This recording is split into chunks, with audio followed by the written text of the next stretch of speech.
एक बार एक बहुत बड़ा बिजनेसमैन एक छोटे से गांव में जाता है। उसका प्लान होता है कि उस गांव में एक फैक्ट्री लगानी है। वो एक ऐसी जगह तक पहुंच जाता है जहां पर उसके सामने नदी होती है और उसके सामने गांव होता है।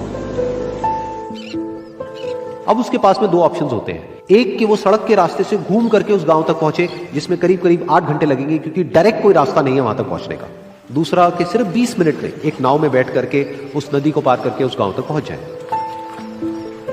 तो अपना टाइम बचाने के लिए उसने उस नाव में बैठने का डिसीजन लिया। वो नाव बहुत ही छोटी सी थी, जिसमें एक तरफ एक आदमी बैठा था जो कि नाव चला रहा था और दूसरी तरफ ये बिजनेसमैन बैठा हुआ था। तो नाव में बैठने की थोड़ी देर बाद उस बिजनेसमैन ने उस नाव वाले से पूछा, तुझे पता है तेरी नाव में कौन बैठा है? तो नाव वाले ने बड़े ही भोलेपन से कहा हाथ जोड़ करके, नहीं साहब मुझे नहीं पता आप कौन है। तो बिजनेसमैन बोला, अरे तू अखबार नहीं पढ़ता है क्या? हर दूसरे दिन मेरी फोटो आती है अखबार में। तो नाव वाला बोला, अरे साहब मुझे कहाँ पढ़ना लिखना आता है, मैं बहुत छोटा सा था जब मेरे पिताजी गुजर गए थे, तो अपने परिवार का ध्यान रखने के लिए मैं बचपन से ही काम में लग गया और तभी मेरा स्कूल छूट गया। ये सुन करके उस बिजनेसमैन ने उसका मजाक उड़ाते हुए उसको कहा, तुझे पढ़ना लिखना तक नहीं आता है, ऐसी जिंदगी का क्या फायदा? ये सुन करके उस नाव वाले को बुरा तो लगा, लेकिन उसने कुछ नहीं कहा। थोड़ी देर बाद वो बिजनेसमैन उस नाव वाले से बोला, अभी कुछ ही दिन बाद ये जो सामने तू जमीन देख रहा है, यहां पर मेरी एक बहुत बड़ी फैक्ट्री होगी जहां पर हमारे ब्रांड की मिनरल वाटर की बॉटल्स बनेगी। उस नाव वाले को बात समझ नहीं आई। उसने कहा, क्या बनेगा साहब? तो बिजनेसमैन थोड़ा सा इरिटेट होकर के बोला कि हमारे यहाँ पर पानी की बोतलें बनेंगी जो तेरे गांव में नहीं बिकेगी, लेकिन शहरों में बहुत बिकती है। अरे कभी तू शहर गया होगा तो तूने देखी होगी पानी की बोतलें रखी होती है दुकानों पर। फिर वो नाव वाला बोला, अरे साहब मुझे कैसे पता होगा, मैं तो कभी इस गाँव से बाहर गया ही नहीं। फिर वो बिजनेसमैन उसके ऊपर हंसते हुए बोला, तू कभी इस गांव से बाहर तक नहीं गया, तुझे पता ही नहीं कि शहर क्या होता है? अरे ऐसी जिंदगी का क्या फायदा?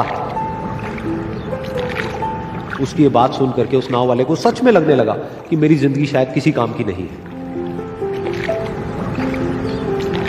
अपनी सोच की वजह से उसका नाव से ध्यान हटा और तभी नाव की टक्कर हो गई एक बड़े से पत्थर से, जिसकी वजह से नाव में पानी भरने लगा और नाव डूबने लगी।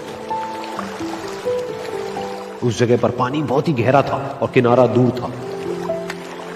नाव वाले को समझ आ गया कि अब इस नाव को बचाने का कोई तरीका नहीं है और वो अपनी जान बचाने के लिए नदी में छलांग मारने ही वाला था। तभी उसने उस बिजनेसमैन से पूछा, साहब आपको तैरना तो आता है ना? तो बिजनेसमैन घबरा करके बोला, ऐसा क्यों पूछ रहे हो, मुझे तैरना नहीं आता है। उसकी ये बात सुन करके नाव वाले को हंसी आ गई और वो बोला, अरे साहब आपको तैरना तक नहीं आता, ऐसी जिंदगी का क्या फायदा? ये सुन करके उस बिजनेसमैन को अपनी गलती का एहसास हुआ और वो हाथ जोड़ करके उस नाव वाले से बोला, तुम जो कहोगे मैं तुम्हें दूंगा, बस मेरी जान बचा लो। तो उस नाव वाले ने बोला, अरे साहब आप घबराओ नहीं, मुझे सिर्फ तैरना नहीं आता है, मुझे डूबते हुए लोगों को बचाना भी आता है। आप मुझे कस के पकड़ लो, मैं आपको कुछ नहीं होने दूंगा।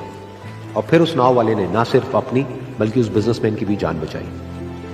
तो इस कहानी से हम एक बहुत बड़ी सीख ले सकते हैं कि हमें जिंदगी में कभी भी किसी का भी मजाक नहीं उड़ाना चाहिए या उसको अपने से कम नहीं समझना चाहिए, क्योंकि हमें नहीं पता कि हमें कब, कहां, कैसे, किसकी जरूरत पड़ जाए।